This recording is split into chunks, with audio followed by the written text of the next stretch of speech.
Reggae-Unite blog. And Max Romeo this. Continue doing what you're doing, man, because whatever you're doing it right. Reggae blog, forever. Max Romeo says so. Good day, Max. Good day.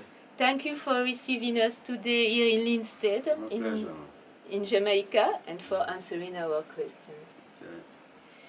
Seeing how you are living here in Linstead, we are discovering that behind Max Romeo the singer, there is Max Romeo the farmer.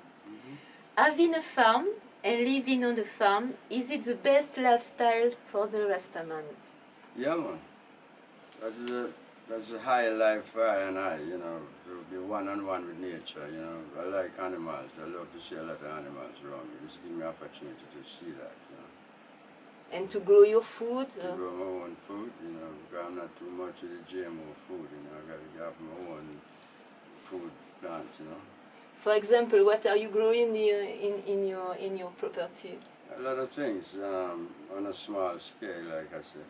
I have tomatoes, you got pepper, banana planting, yam, oranges, tangerines, mangoes, papaya, breadfruit, ackee, you name it, I got it. You're self-sufficient? Yeah, right. Okay, that's nice. Jackfruit, soursop, you know, yeah. Are you a vegetarian? Not really. Okay. Not really. I don't live to eat. I eat to live. You know? Okay. All right. Well, everybody different still. The farmer in you must have been dormant during the time you spent in New York City in the 80s. You were not missing the countryside, or because it's a big city. Yeah, you do miss it, but you still find a few little things you can get from the Korean store. You know, these Koreans always try to bring fruits from all over the world, so you know you can still find something around there. You know. And how was it musically and culturally in the Big Apple during the 80s? The 80s was good and it was bad. It was we had Michael Manley. At the time, 1972, come down in them years, we come with some good concept that make life a little easier for the common people. You know, the music wasn't all that bad, you know, it was actually making good music then. No, I mean in New York. You have been living in New York quite a few years. Yeah, I live in New York 1976 to 1989. So how was it in New York? The music business and all the activity in these years in New York, because it's a period people really are mentioning as an intensive period musically. I couldn't get nowhere in New York. New York is really not my style. You know, it's too fast for me. You know, I couldn't keep up with the pace in New York. I have to leave New York City, man. I couldn't handle it. Okay. You know, it's rough. That's what I was meaning by maybe you were missing Jamaica or the vegetation and stuff like that. I was missing it, but with what was happening in Jamaica, you know, I preferred to be in New York at the time. Okay. When things change, you know, and people start act like people, I realized, yeah, you know, let me go back home and start all over again, and that's what I did. But I have the impression you were moving in some musical groups in New York, for example, with the Rolling Stones. Yeah, I touch base with a lot of heavies. You know, I've been there. You know, I touch bases. I end up on Broadway writing lyrics for a Broadway play. That was good at the time. I meet a lot of real people. You know, I had my share of New York actually. You know, I've been there. I've played clubs that I'm the first reggae artist to play here. Places like Lone Star Cafe, you know, Traps, you know, Ones, Horaz, Mikhail's, you know, Bottom Line Club, Ritz, you know, all these places I played. You know, I've covered the whole New York City. So have you been playing a role, or Americans get introduced to reggae when you were in New York? Play your part in that? Yeah, I did. I played my part, you know, to the highest level. I played my part to the highest level, but Bob Marley was on the road then, and you know, he had that all sewn up there, so the rest of us was just mediocre to him at the time. Actually, that was deliberately set that way by Island Records at the time, because they only had room for one superstar, so the rest of us become shelved, you know. So there was where the problem lies. And how did you meet the Rolling Stones? Because I read that you were doing some harmony on some Rolling Stone records. And Well, I did an album called Holding Up My Love to You. Keith Richards kind of heard the album and liked it, and they wanted us to give me a deal with the company anyway with the album. So he volunteered to play some lead guitars on the album, which he did. And I in turn did backup singing on one of their albums, Emotional Rescue, a track called Dance. You know, so that was really the affiliation. Can you tell me a little secret? Is it true that Keith Richards he sleeps only every other night? I don't know. I don't know. I know that you know, he's a guy that can't stand still. He can't continue on the move. You know, it's hard to assess Keith. You know, he's a good person. That's all I can say about him. I find him to be a very good guy. You know, very nice person. So you have a good memory about your interaction with Keith Richards? Yeah, it was a short stint, but you know, I remember I must remember. I mean, this is associating with Keith Richards. He's the lead guitarist for the Rolling Stones. This is a big thing, you know what I mean? Yeah. So, what did you learn from him? Or what did he learn from you? I don't know what we did. I mean, what he teach me is humility. I mean, for a guy of his stature, having so much things and so humble, you know, it made me wonder. And, you know, I think that's what I took from him, humility, being humble. Okay. And when you came back to Jamaica, what were the things that you had been missing all these years and you were glad to find again? First thing was mangoes hanging off the trees. You know, when I come to Jamaica, I would stand up on a mango tree for nearly 5 minutes just looking at the mangoes. Right, something I love to see, mangoes hanging down on the tree. And it's like the mangoes say, welcome to Jamaica, glad to have you, start all over again, don't worry, sky's the limit. You know, that's what the mangoes tell me. The abundance of nature. And that's right, you know. Here, building your own studio in Linstead, that is Charmax Music, was it an important part of your reconnection with Jamaica? Yeah, it was a very important part. When I came out to Jamaica in 1989, I didn't understand nothing that was happening in the music business. There was this thing that was new to me called special that you do for sound system. You just sing the song, call the sound name in it, and collect some money. That was really fascinating.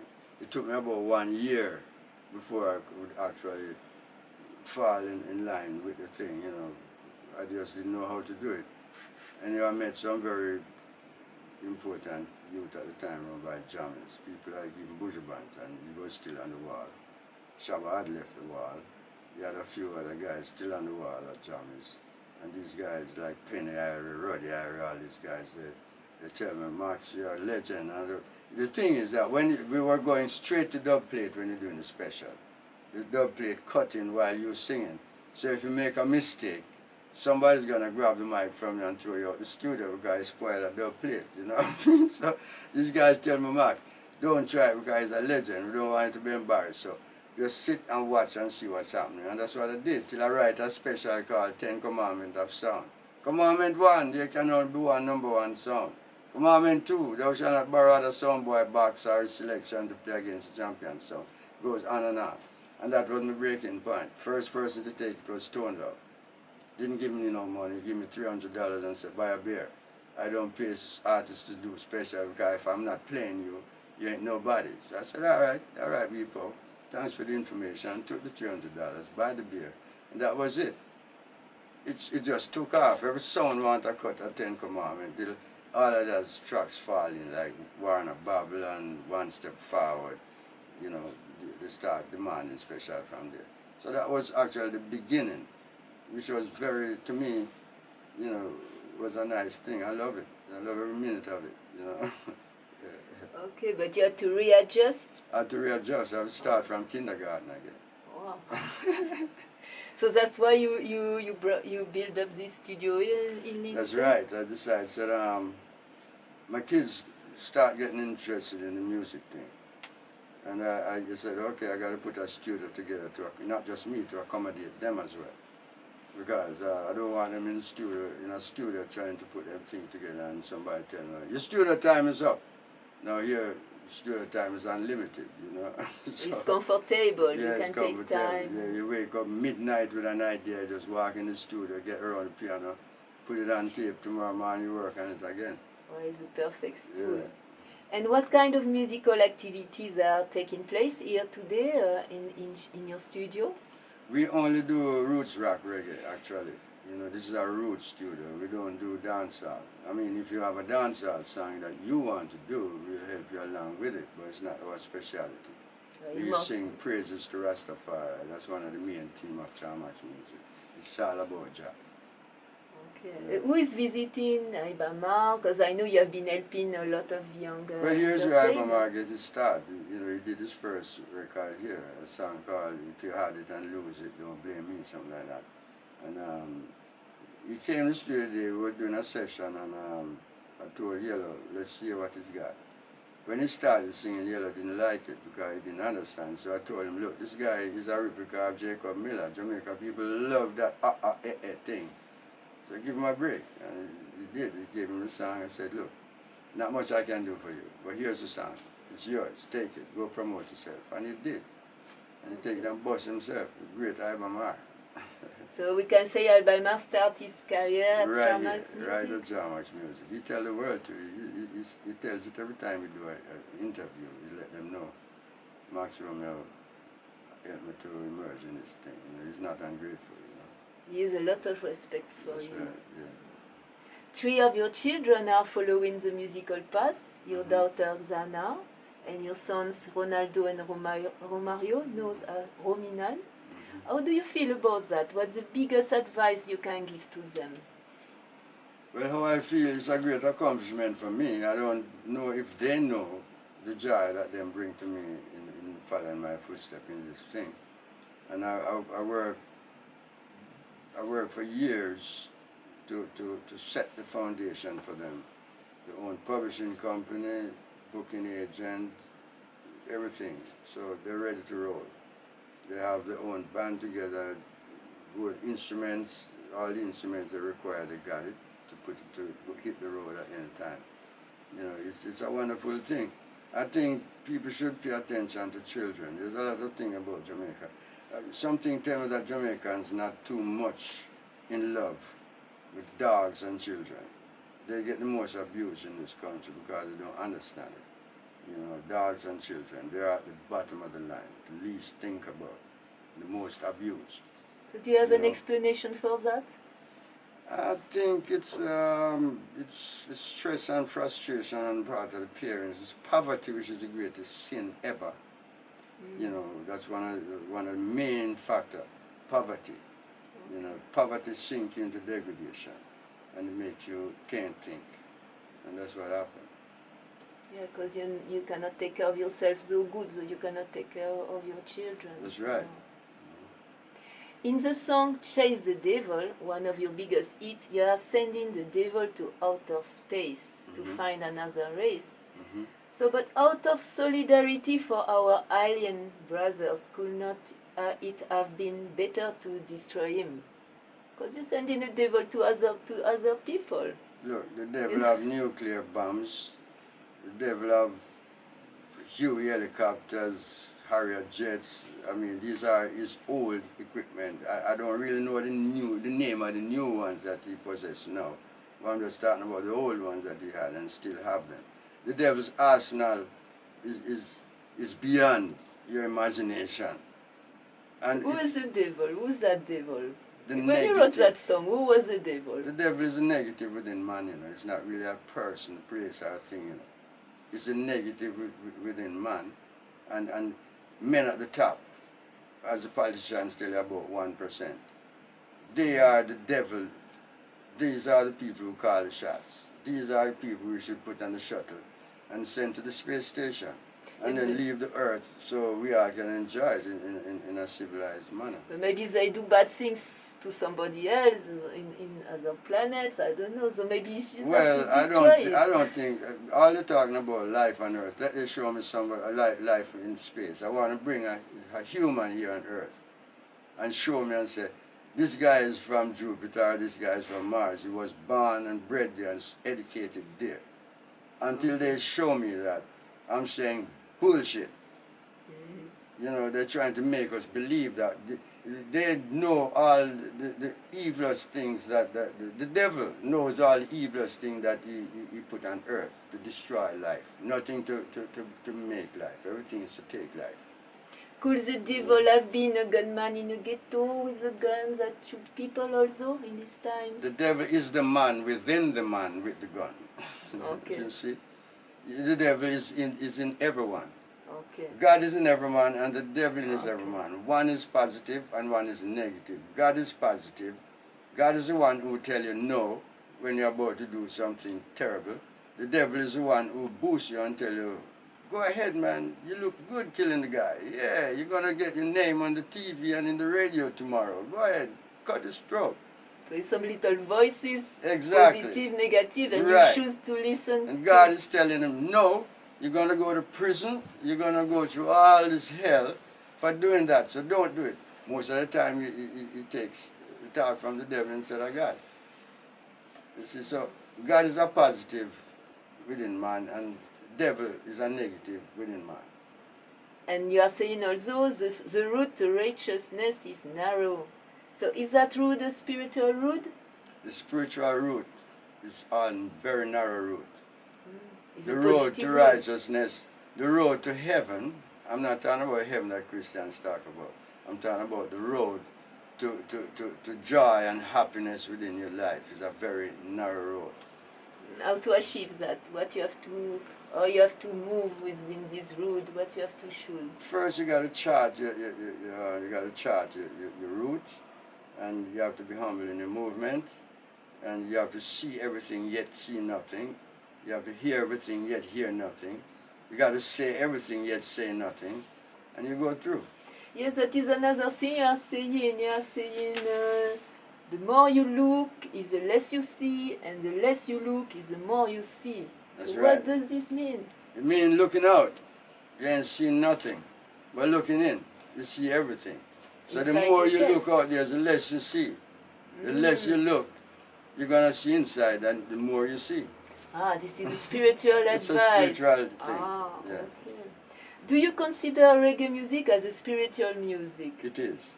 Okay. In the beginning, that's what it's all about. We as Rastas, we embrace it. Count Hazy, Dan Drummond, all these guys was embracing the Rastafarian faith. And these are the guys who actually create the things. So it actually was based on a spiritual foundation. We were more singing glory than destruction. But the whole thing changed, you know. So how it changed? Today is it different? It changed to negative. I mean, if you listen to the lyrics of the dancehall music and even the lyrics of the rap music from America, it tells you everything I'm saying right here. Negative. They have perverted a whole generation from the age of 1 to the age of 30. Totally demolished the mindset and the thinking. It's all about abusing the women or killing the men. Gun and punani. Gun, kill the man. Punani, rape and hurt the woman. So reggae can balance this by bringing another kind of message? If they give reggae a chance, again, to teach the people, maybe, just maybe, things will change back for the positive.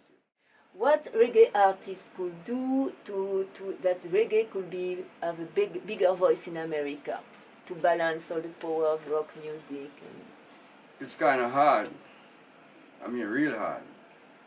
Because what America do, they ajar the door just a little to let in Bob Marley to see what he can do or what he's up to. And he went in and created havoc. You know, he rocked the boat so bloody hard that people begin to splash out of it. when they finally overcome Bob, whatever way they get him out of the thing, they close back the door. Max the Priest tried, Billy Ocean tried, Sean Paul, Shaggy, all these guys tried, but they end, the face just slam against a closed door. They all die at that door. Because ain't no way will America open back that door for any form of ethnic music, ever. But still, a lot of reggae artists are touring in America, in Europe, so the door is a little bit open. Yeah, but I mean, you know, the ultimate, they haven't achieved the ultimate. They all reach halfway and turn back, you know, because they can't go full way. They're not accepted. I shouldn't say they, we are not accepted. I decide to stay mediocre. I avoid the fast lane and the hype. I avoid signing to big labels because I realize you value more to them dead than alive, and I want to live as long as I can, whether I'm rich or I'm poor. Don't make no difference. So the whole thing is just jumbled like that, you know. Maybe it's a vibe thing, after all. Yeah, it's a vibe thing. I think it's a, you know, it's a destabilization plan because they see how powerful reggae is. They had us to stop it before it take that message of Rastafari too far across the globe, yeah?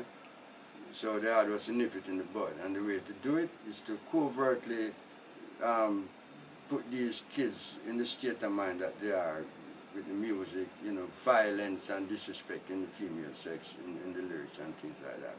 So it's, to me, I think it's a covert plot to destabilize the bloody music. Yeah, but maybe it's not going to work. No, because thank God Europe rejected. Okay. Dancehall haven't left the airport in Jamaica yet. They're still at the airport looking at flight out. Last summer, you have been performing in Israel at a spiritual gathering. Mm-hmm. What kind of experience was it for you? It was a great experience because first thing everybody wants to know, how come Max Romeo get on this bill? Because it's billed as a spiritual concert, so they don't understand. There was a lot of media who questioned me on the thing. I told them, look, if you listen to my records, you don't have to ask me that crap because you see, I do religious music. All my music is gospel. The gospel of Rastafari. That's what it's about. But it's gospel. It's the same old Lord we're helping ages past in a different form and fashion. Okay, so reggae is a spiritual music. Spiritual music, so Max Romeo had to be there. You know, and I'm the first reggae act to be on that project. It was at the King David's temple somewhere there. And how was the atmosphere? You meet a lot of different spiritual leaders. So different. There was everybody was there, man. There was the black hat Jews. There was the Arafat type of dressing people. Everybody was there. Matter of fact, at some point I was bloody scared when I realized I'm in Jerusalem. I mean, you're right here between the Jews and the Palestinians, and you're not taking side. What's happening, you know? But enjoy every moment. Oh, Israel is a beautiful place. The people, oh man, I can't figure out people like these find time to war. But I guess it's not the people, it's the governments. You know, it's not really people. The people are so nice and friendly, you wouldn't believe it. Yeah, food, everything about Israel is fantastic. To me, my personal opinion, you know. But reggae is developing a little bit in Israel. Not a little bit, reggae is big in Israel. Ah, okay. So maybe you go back? I've been there twice, and okay. Each time I go, I would go to do one show and end up doing two. The place holds 3,000. They force 3,500 in, and they still have 4,000 outside. So they asked me to do a show. And the other night I did, it was the same treatment. 3-5 inside, 4 outside, but I couldn't do more than 2 nights. So reggae is an universal music for spiritual people. Everybody that is spiritual is sensitive to it. The spiritual reggae. Okay. The spiritual reggae. And are you a Rasta man that reads his chapter a day out of the Bible? No. You don't read the Bible? I don't read the Bible anymore. Okay. To me, you know, I go beyond the Bible now. The Bible closed. This is Revelation. So that book is closed now. You know, where's the other book? You can't send me back there because it's not manifesting. Nothing in the Bible is being manifested. You know, I kind of feel a little timid to open it in front of my children to tell them anything because there's nothing in there for me to tell. Everything is told already and not being manifested. The only part of the Bible right now that's being manifested is Revelation. War and rumors of war, children against parents, children having children. All these things are manifesting now. So the book is closed. So where do you find your spiritual inspiration? In Rastafari. I wake up 5:30 in the morning, go on my balcony and wait for God to come over the mountain in the form of a ball of fire to bring my blessing. And I'm blessed. So you are living on tour every year, passing through many countries. What can you observe about the state of the world? Are there more people stepping out of Babylon? Is Babylon burning hotter today? What are the tribes at war nowadays? Babylon ever burn. Babylon is ever burning. The thing is, a lot of people turn back from righteousness and join Babylon bandwagon. Hype zone and, you know, things like that. Fast lane, you know, excessive sex, excessive drugs, and things like that. So we become a world of heathen, and it's kind of hard. One of the main teachers of heathenism is Hollywood. They've been doing that for years, you know, and then the music comes now and get perverted with the rap, the same rap music. These guys talk a lot of negative, you know, idolize the gun. They die before 40, and they feel it's norm, because I hear people say, young people say, when at the age of 30 is an old man. I said, these guys are crazy. At the age of 30, you're not a man yet, you're still a boy. You know, still a little boy. And they claim that 30 is old, and you know, because they get educated that way through football. 35-year-old kicking football is an old man. So they so that's the way they think, you know. Age is honor. This gray hair here, not many of them can have it. It's a honor. So for you to look in the mirror and see gray on your face. They don't want it.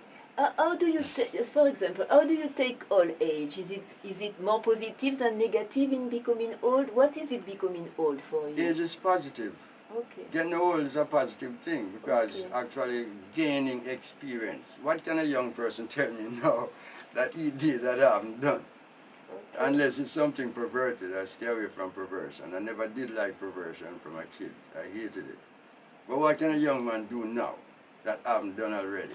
So I can teach him. You are a better person. The older Max Romeo is a better person. The older you are, is the better you are. You are mellow. You see everything. You know. Now you know wrong from right. Okay. You know, and things like that. It's a honorable thing to pass 65 and going up to 90. Okay. You know, not many of us is blessed with that. Some little sickness that you know physically maybe is not what is negative about aging. Like. No. I smoke ganja 24 hours a day. That is what I contribute my health to. I've never been to a doctor unless I need a certificate, and I paid for that because I ain't going to put nothing on me. I don't take medicine. I keep a herbal garden on my balcony. I have herbs that I can drink in the morning, so I don't have to use them chemicals. And I'm 71 years old. I'm still jumping and kicking. I do everything that a 21 can do. And so more. Farmer is the best position if we want to keep our health, to farm our own things. Not just that. Organic. Not just that. Live amongst trees, get fresh air. Okay. Fresh air. Where I'm living here now is fresh air. When I get up in the morning and take a deep breath, my lungs feels good. I don't keep neighbors. There's no neighbor here. One neighbor I have next door me there, a white guy who's a Rasta man. I don't even call him neighbor because sometimes for 3 months I don't see him. Okay. So I'm here with my cows, my goats, my chickens, my birds, my dogs, my cats, my children. Your studio? Yeah. You know, that's what turned me on, man. So you find your happiness here in Linstead? Right here. Okay. I don't need nothing more. I got it all being here. Is it possible to live totally out of Babylon system, and what can we do concretely to participate the less possible to it? No, you can't live out of Babylon. Totally impossible. You tell yourself you are, but you're not. You'll die if you try to, because they hold you by the neck. And the more you resist, the tighter they hold a grip on you. So you can't get out of it. What you got to do is go around it. Don't try to get out. Try to go around. Okay. Try to live in it, but not with it. Okay. You see what I mean? Use it. Use it. That's the way you do it. You have been saying that France was a kind of stronghold for reggae music. Mm-hmm. How do you feel concerned by the Islamic attack against the Bataclan venue last November? Did you think I could have been on this stage when you got that news? I were at the Bataclan, I think I've done that venue twice. It was really heart-rending to see, I mean, ambassadors of God, because that's what musicians are. Whether you're singing perversion or righteousness, you're still ambassadors of Jehovah the Almighty. And to see just send his angels out to entertain his people, and for someone come and just blow them into oblivion, I don't think that's right. I don't want to say too much because I'm going out there. Yes, my question now is, from a Rastafari point of view, is ISIS a part of the Babylon system? And if not, how can we look at it? ISIS? But ISIS is supposed to be the goddess of love, isn't it? Yeah, in Egypt. So when did ISIS become a terrorist? No, ISIS is an Islamic state. I know, I'm just saying. Okay, sorry. Yeah, that's horrible, man. I don't know. So the devil... Something is wrong with a nation that upholds such degradation. I can't figure it out. I don't know. There's a war on between God and Allah, and both of them supposed to be the same person, same thing. It's just that they're being worshipped from different angles. So I don't see why there should be a war of the gods, you know? Yeah, that's, you have to understand, but we must look at it like, well, is a part of Babylon that, you know, is out of Babylon, because they're also criticizing the consumption society and all the rich societies. They also put a negative... it's all the works of Babylon. Everything there is the work of Babylon, but that doesn't say we all should be caught in it. Who's saying no? I don't hear anyone saying no. Everybody's saying kill him, kill him, kill him. Who's saying no? Because they say that there is a reaction against our kind of societies that are too rich, too corrupted. That's why they became Islamist and want to destroy this Babylon, what they call their vision of Babylon. They're only destroying their children. Because what humans on earth should realize, there's three strikes, just like the baseball game. 3 strikes and you're out. Life is the same thing. 3 strikes and you're out. First strike, you're born. Second strike, you live. Third strike, you're dead. All of us, no matter how great you think you are, how great a sage or whatever you are, we all have to go through all of that. It's a human destiny. It's human destiny. Born, live, die. And all the confusions happen during live.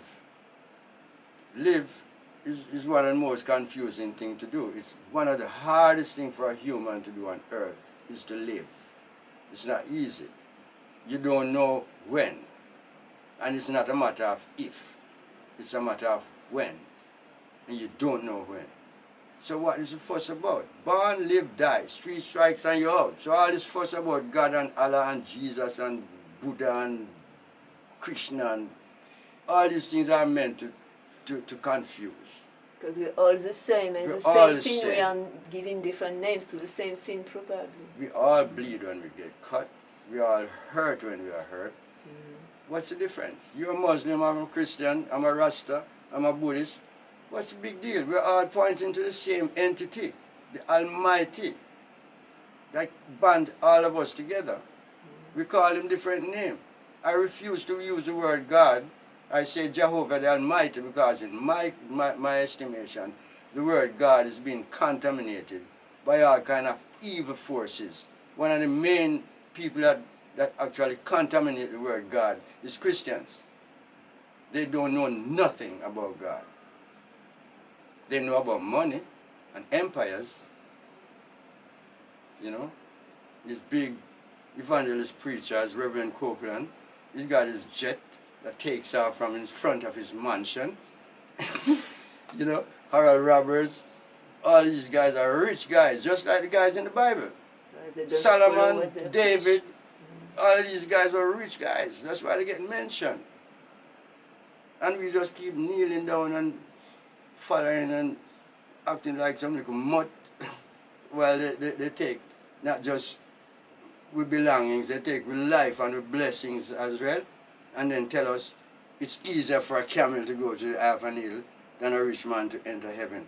Can you tell Billy Graham and Harold Roberts and Reverend Copeland and all these guys that? Tell them. You can't go to heaven, Reverend Copeland. You're too rich. So why did you choose Rastafari and not getting inspiration from many other sources? Because Rastafari comes from within. But every religion comes from within. I mean, every spirituality comes from within. You think it's coming from within, but you've been directed by someone else to show you who you are or what's in you. Rasta know that. I don't need a preacher to tell me who I am. Meditation can teach you that in some... Meditation is up to me. It's all up to me. Okay. Without me, there's nothing. Without me, there's no God, there's no earth, there's nothing. So first, the truth is within ourselves. It's within me. No matter the name we give to God. Don't matter what name you give. It's in you. It's a personal the motivation in you is telling you you're not working. They're hiring down the road this morning. Get up and go. You go down there and get hired. There was no man that was pointing you down the road. It's inside of you, Jehovah the Almighty. Get up inside there and say, get up, you're sitting down too long, there's work down the road to do, you need the money. But you name that power Rastafari, but maybe other people give another name to it. Yes, the Muslim name it the power of Allah, the Christians name it the power of God, the Buddhists say that it's the power, it's the same power, but it's all from within. There's nothing out there. So it's not really necessary to give him a special name because it creates too much trouble. You can call him anything. Some Indians call him cow. Okay. You don't care. Call God anything as God you call. And it's positive. Yeah, also singing Uptown Babies Don't Cry. Could that be that they cry too, but for other reasons? And what kind of human qualities downtown babies may develop that uptown babies may not? And is a downtown man more resourceful than the uptown man? Yes, but the downtown man puts his money in the bank and can't get a bloody loan. The uptown man goes there with his so-called qualification and get the loan. So that put him above you. And you're working like hell every day. You go to the teller and give him your money. They put in a drawer. You go back next day, you give him put in a drawer. You go this morning and say, oh, I need $1,000 to borrow. Ah, you have to have 800. If I have 800, what the hell am I doing with 1,000 to borrow? It's opportunities that are not at the disposal of the downtown man. That's it. It's a question he of is a slave. He works for the uptown man. And does money create happiness? Money? No way. Money is one of the saddest entity ever come on the face of this earth. If I meet the man that creating money right now, I'd cut his throat without even asking him, how are you? So how to do without money if you have three breadfruit and I have a dozen ackee and we want to We were living that way before, and then we didn't have the great things that we have now, like the 1% at the top who have all of the money. But maybe you know, in them days we didn't have them, did we? But sometimes people use shells in the first, they used to have some little shells, some little stones, they needed a little currency maybe? Yeah, but it was a barter system. I have yam, you have banana. I give you yam, you give me banana. Maybe you I make don't dress, agree. I make pants. You give me dress, I give you pants. Maybe I don't agree also to give you 3 breadfruit for 1 dozen ackee. Maybe I want 2 dozen ackee for my 3 breadfruits. Well, I'm going to give you ackee, enough ackee and 3. And you have enough breadfruit. What's the big deal? It's the abundance of nature maybe. Abundance of nature. And then we didn't have to destroy nature the way we do in order to implement all these things that we have. So money is not good. Money is Money is one of the evilest entities that ever bestowed on humans. Because it causes segregation, it causes division. In Jamaica we have a classist society, which is the worst society in the history of man, that says I'm better than you because I drive a car and you ride a bicycle. I look down and you look up. Take the bicycle and the car from us and see what we are. What is we are equal. So what are the injustices in the world that you are more sensitive about? Equality and fleeting justice, because I call it fleeting because justice is fleeting. You know, people not being hungry. Parents can educate their kids without this astronomical fee that I have to pay for sending my kid to school. You know, you have 3 kids, you have to starve one to put 2 through. These are the things that is pathetic to me. These are the things that I wish would change, you know. Equal chances for education. Exactly. This is social justice. Right. If you are becoming tomorrow the Prime Minister of Jamaica, what will you do first? Don't let me tell you. Except I legalizing would ganja. transform this country in 5 years. No, I'm not going to say it, man. I wouldn't do nothing. I don't want to be the Prime Minister, man. No, the first thing, one thing, the main thing you will do. First main thing you will do. First thing I would do, I would close the gate. I would close the door of all churches. That would be my first thing. I lock down all religious institutions, and I would get all people mind together first and wash out the brainwash out of them, put them back on the track that humans should tread. Then after I do that, we go back to church now. You don't feel normal people, the children are praying in the morning in the public school in Jamaica? It don't work, man. Prayers don't work no more. Prayers is wish. We don't wish no more. Yeah, but we meditate in ourselves and we ask Jah in ourselves for blessing and for guidance and what have you. But, you know, the Lord Jesus, that, it don't work no more. It never did work in the first place. It's a spectacle, maybe. It's a spectacle, and I don't know. I don't want to go so deep, you know, because repercussions, but it's a serious world. And there are too much fanatics out there who can misread and misconstrue my argument and try to do anything to me, you know what I mean? You're There's free so to much talk. things to You're talk free about. to talk here. Yeah, but look, the world is messed up, man. The whole world is messed up. It become an individual thing. We have to be individual in our lives now. It's all about me, my wife, and my children. And when my cup is full, I'll tip out some and put over the fence to whoever can reach it to. But first thing first, me, my wife, and my children. Okay. Yeah? Yeah. That's where it reached now. We have to become selfish. So a Rasta party in Jamaica, is it a good idea to change the society? Rasta no business with politics, you know. We're supposed to be shepherd for the people and to give them words of encouragement and things like that. But we're not supposed to sit on a Jamaica house and not tell people nothing. That's not our function. We do the work of Jehovah the Almighty. We do the work of Rastafari. We don't work with politicians. Them on the wrong track. Pali is people. Ticks is a parasite. You put pali and ticks to people together, you get people's parasite. We're not supposed to mix. So how could we convince the politician to do organic farming? You cannot convince politicians to do nothing.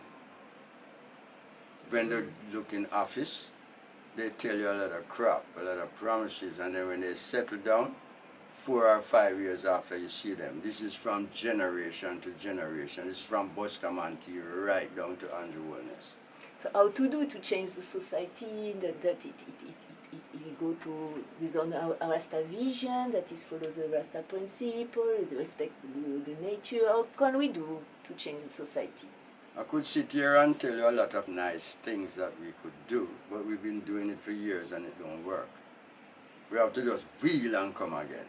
And do what you have to do within your family? Within your family. It's a self thing. We have to become selfish in order to survive. How can I be giving you every day and one day I stretch my hand and you can't give me nothing? I'm not going to give you anything. That's just the reality of life. That's life. That's life. What are your favorites among the new generation of reggae artists? How do you think they carry the future of reggae music? It's a shame I'm not listening much these days because dancehall music turned me off of listening. Ibama? Yeah, Iba is good. Max Romeo, not because she's my daughter, you know, but I have to say it, she's excellent. Rominal is an excellent group coming. They have a set of new songs coming that are going to really do some damage out there. You know, Chronics is out there trying to hold the banner as well. Quite a few of them. I can't roll a name off right now, you know. I'm getting old now, man. I can't remember names much, you know. But somebody is there to keep on yeah, somebody's got. I heard quite a few of them who can carry the banner on, you know. On the internet, where can we find Max Romeo and all the activities of Charmax Music? Well, we got websites, charmaxmusic@yahoo.com, and yeah, that's the main one that we cater for. Not at yahoo.com. It's not a website. It's a mail at yahoo.com. They will edit it. Oh, okay. I'm going to ask the question again. Okay. Because you name the mail instead of making. Maybe you should have said .com, charmaxmusic.com, but you say charmaxmusic@yahoo.com. Okay, that's what my email address actually. But you don't have the website. They have a website, but the kids have to tell them. It's them keep them things, you know. So I'm with the cows, they're with the computer. What can you answer? No, come on to the question.